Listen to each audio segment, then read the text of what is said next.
Bab 035. Jelas berbeda, Pak. Aku nggak peduli dengan perasaan Zahira karena dia itu cuma menantu yang nggak aku inginkan sejak dulu. Mau sehancur apapun dia karena pernikahan kedua Danu, peduli setan. Sementara, kamu. Jelas, aku nggak akan mau tersakiti dengan membagi kamu bersama wanita lain. 16. Sinting kamu, Bu. Egois. Kamu yang sinting, Pak. Kerjaan aja nggak ada, sok-sokan pakai poligami segala. Bu Rahimah menunjuk wajah Pak Iwan penuh emosi. Pak Iwan menatap Bu Rahimah dengan wajah memerah. Terus terang, lelaki parubaya itu sudah sejak lama merasa jenuh dengan pernikahannya bersama Bu Rahimah. Sikap sang istri yang teramat egois, menuntut untuk selalu dituruti dan perkataannya harus selalu didengar membuat Pak Iwan jenuh. Ia merasa tak dihargai hingga akhirnya ia berada di titik di mana ia berpikir bahwa berusaha bekerja pun percuma karena penghasilan sedikit tak pernah dianggap ada di mata Bu Rahimah. Setiap keluh kesahnya tak pernah bisa dia ungkapkan pada sang istri. Karena, setiap kali Pak Iwan hendak mengutarakan isi hati, Bu Rahimah jauh lebih dulu akan berbicara panjang lebar sehingga Pak Iwan merasa rumah tak lagi menjadi tempat yang nyaman untuk kembali karena suaranya tak pernah didengar. Kalau kamu bisa jadi istri yang becus, nggak mungkin aku bisa begini, Bu. Sergah Pak Iwan. Dari dulu, sejak kita masih tinggal di kampung dan aku punya pekerjaan, pernah kamu menghargai uang yang aku berikan? Selalu saja kamu bilang uang pemberianku nggak ada gunanya. Bahkan, saat aku melakukan kecurangan dengan mencuri sedikit demi sedikit hasil panen juragan, kamu masih mengatakan kalau semua itu tidak cukup. Kamu bahkan menyalahkan aku saat rumah kita terpaksa disita padahal yang berhutang itu kamu. Bu Rahimah terdiam. Syok akan penjelasan sang suami yang tak pernah sepanjang ini. Aku lelah, Bu. Lelah berumah tangga sama wanita yang maunya cuma didengar dan dituruti. Giliran Bapak yang ingin didengar dan dituruti, apa yang Ibu lakukan? Pak Iwan menatap dalam manik hitam sang istri. Ibu malah pura-pura tuli dan memilih pergi. Itu sifat Ibu yang paling Bapak benci, Bu. Pernah, sekali saja, Bapak memberi uang ke Ibu dan Ibu menghargainya. Pak Iwan menggeleng. Nggak pernah. Sekalipun nggak pernah. Napas Pak Iwan nampak terengah-engah. Dirinya begitu lelah jika menghadapi keegoisan sang istri. Sementara, Bu Rahimah yang begitu syok karena dikuliti habis-habisan oleh sang suami kembali terduduk lemas di lantai teras yang mulai terasa panas karena terpaan sinar matahari yang perlahan mulai meninggi. Pak, ada siapa? Napas Bu Rahimah lagi-lagi tercekat kala mendengar suara mendayu-dayu memanggil dengan sebutan Pak dari dalam rumah. Kali ini, ia yakin 100% bahwa perempuan itulah pelakornya. Dia istri barumu, Pak. Anaknya Mbok Dania. Tebak Bu Rahimah dengan senyum penuh luka. Namun, senyum itu seketika sirna kala pintu dibuka dari dalam dan ia melihat penampakan perempuan yang kini muncul di hadapannya. Seorang wanita dengan kulit keriput, rambut yang seluruhnya sudah memutih bahkan barisan giginya tak lagi utuh. Loh, Bapak. Dia. Telunjuk Bu Rahimah bergetar hebat saat menunjuk wanita itu. Ya, ini dia istri keduaku, Bu. Kenalkan, namanya Dania. Perempuan paling pengertian yang pernah aku temui. Pak Iwan dengan bangga mengenalkan istri keduanya pada istri pertama sambil mengecup dahi sang istri kedua. Ah, Papa bisa aja. Balas Mbok Dania tersanjung sambil menepuk pelan dada Pak Iwan. Uluh-uluh. Istri cantikku tersipu malu, rupanya. Gemesin banget sih mama ini. Pak Iwan mencubit gemas hidung Mbok Dania. Papa, ih. Ada Mbak Ima, tuh. Malu tahu. Mbok Dania terkekeh sambil menenggelamkan wajahnya di dada kurus Pak Iwan. Kepala Bu Rahimah seolah mendidih melihat kemesraan sang suami bersama janda sepuh yang sama sekali.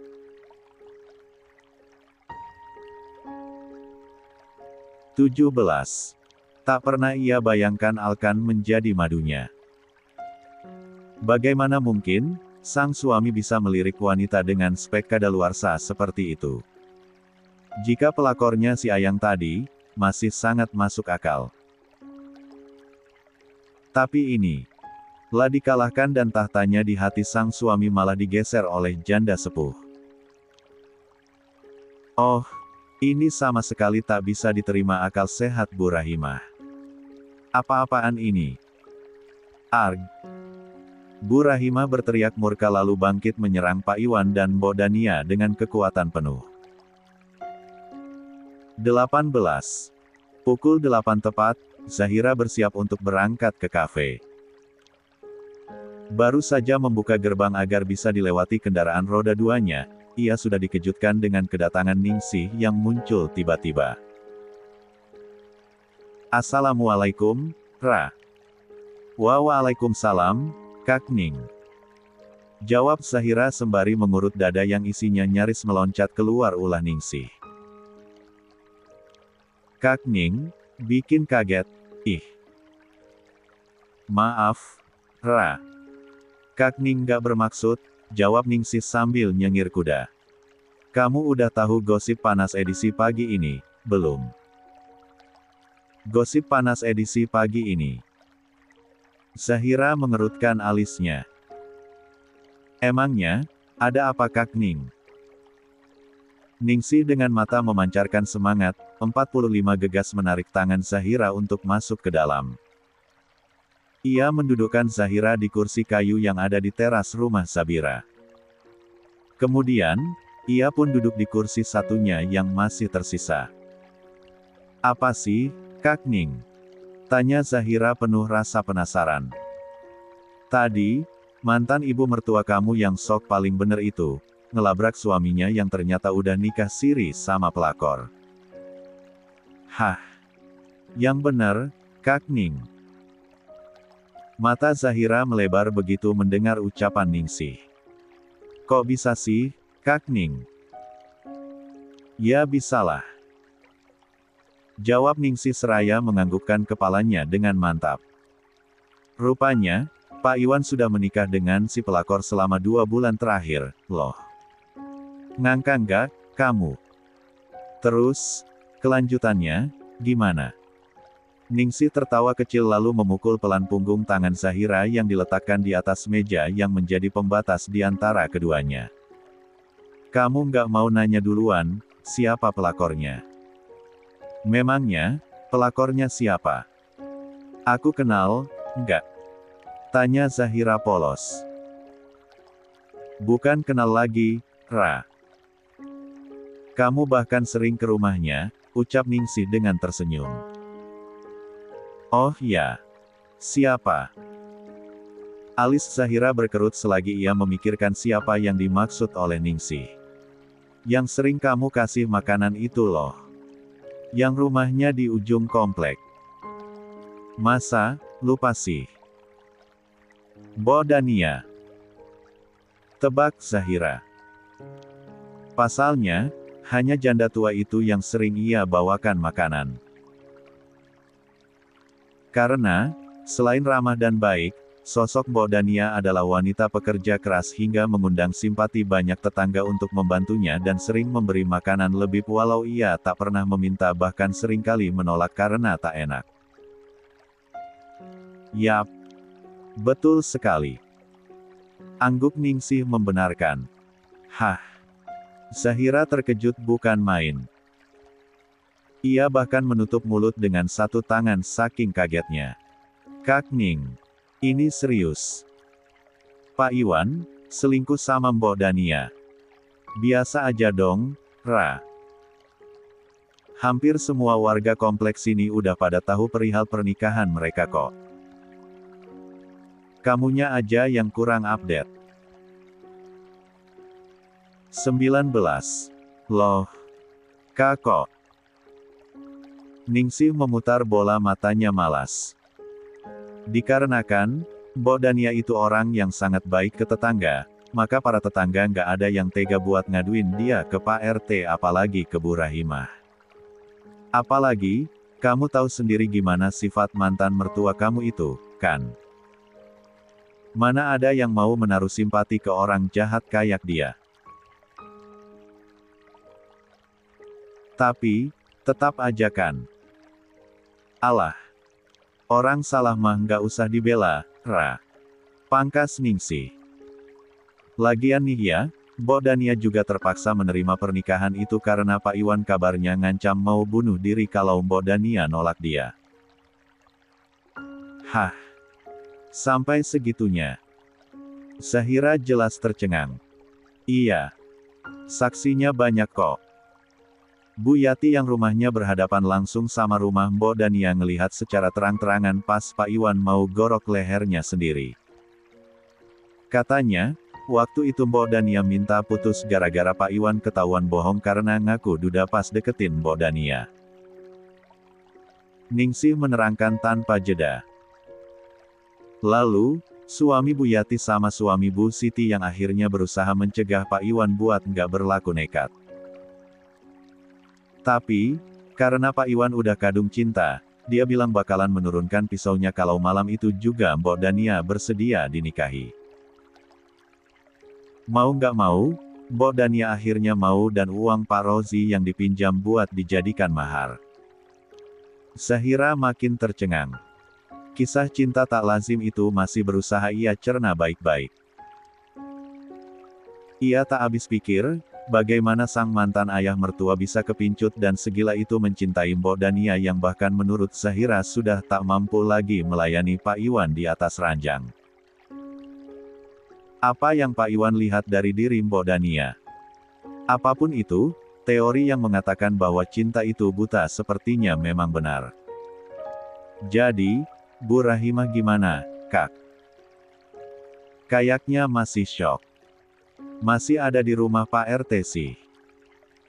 Belum dibolehin pulang karena masih diinterogasi dan berusaha didamaikan sama Pak Iwan dan Mbok Dania juga.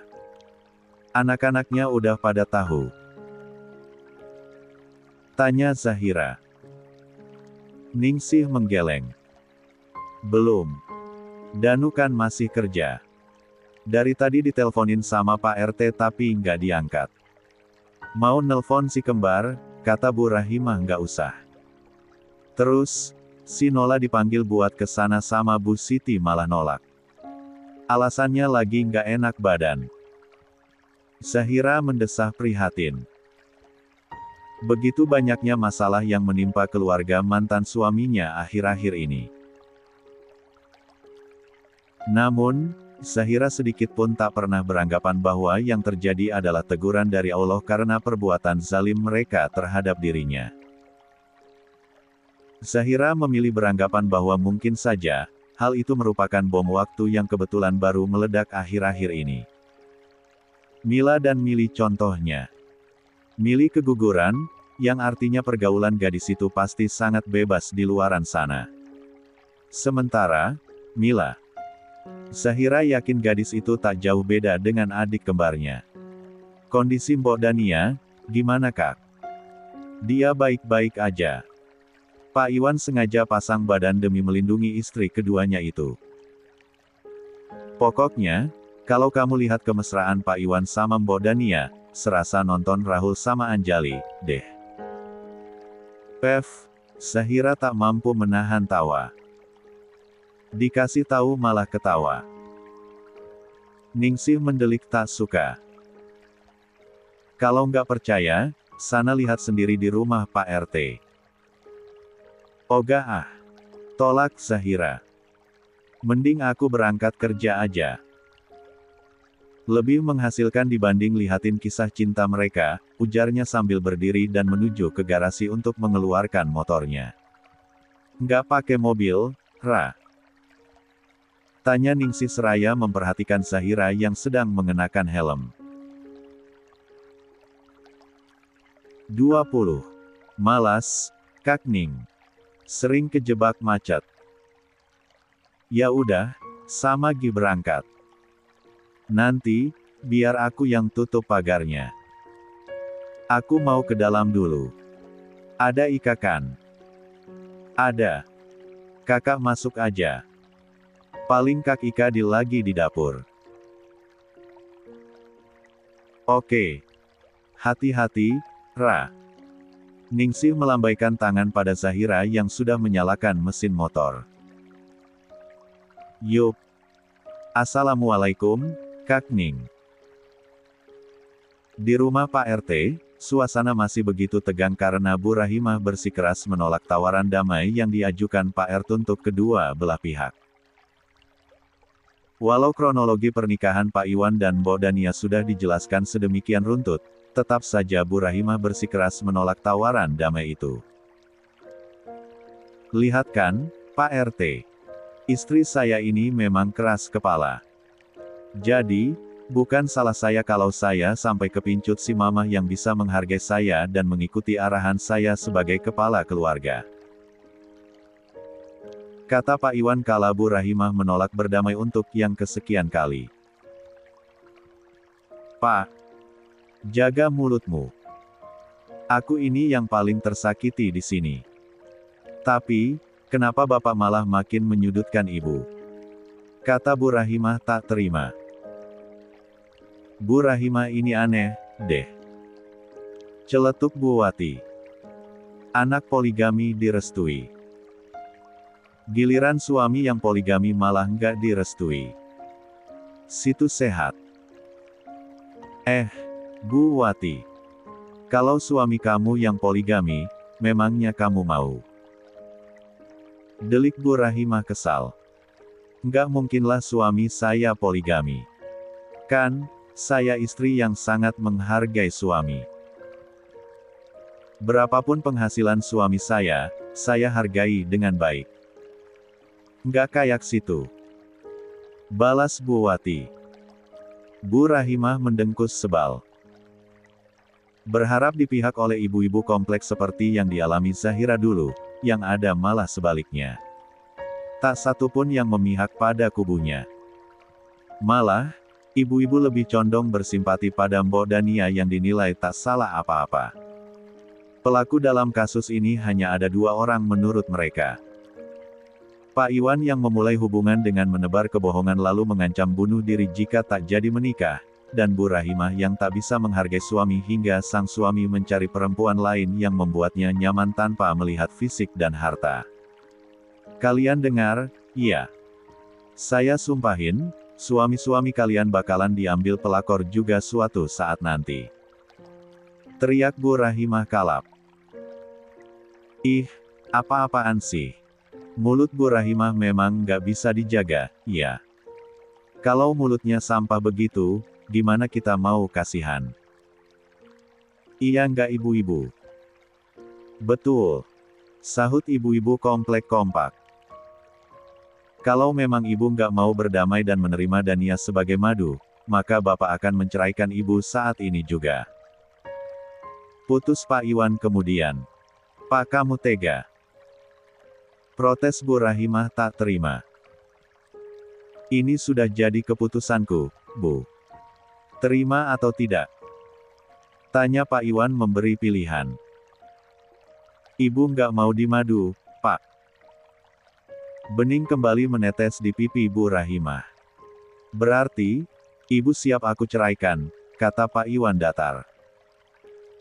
Kamu nggak bisa menceraikan Ibu di saat kondisi keluarga kita sedang seperti ini, Pak.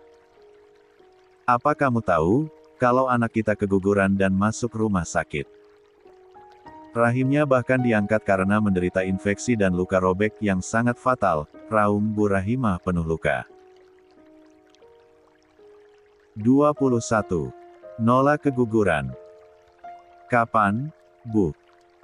Tanya Pak Iwan terkejut. Bukan Nola, Pak. Sanggah Bu Rahimah.